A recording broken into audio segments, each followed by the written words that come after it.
A desperate journey in the early hours of the morning. These refugees have made the crossing from Turkey to Greece, landing on EU soil. They're some of the hundreds who've arrived by boat since Turkey opened its borders last week, enabling refugees to head to Europe. This crossing isn't without danger. Greek officials say a child died on Monday after being pulled from the sea. At Turkey's land border with Greece, tens of thousands of asylum seekers have also been attempting to cross. Turkish officials aren't holding them back, but Greek authorities aren't allowing them through. Even as we are with our children, Greek soldiers are firing into the air. Refugees from Syria, Iran, Iraq and Afghanistan are hoping this time they'll be allowed into Europe. That hasn't been the case for a number of years.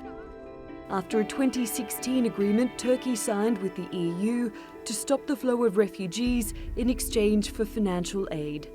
But that agreement seems to be on shaky ground. Ankara launched Operation Spring Shield, targeting Syrian forces in Idlib, following the regime's killing of 34 Turkish soldiers in airstrikes on Thursday and Friday. Turkey has long sought greater international support, including from the EU, for its actions in Syria, including calls for a no-fly zone in the northwest to protect civilians. Hundreds of thousands of internally displaced people have sought refuge from the bombardment in Idlib. President Erdogan says Turkey is no longer able to handle refugees fleeing the war. 3,7 milyon Suriyeliyi biz ülkemizde barındırıyoruz. Şimdi tabii yeni bir göç dalgasını kaldıracak durumda değiliz. He says the EU hasn't kept up its end of the 2016 agreement and needs to share the burden. Ve biz bu kapıları bundan sonraki süreçte de kapatmayacağız ve bu devam edecek. Neden?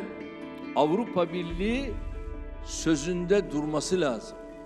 Sözünü tutması lazım. But the day before the president's announcement, the EU said it wasn't aware of any changes.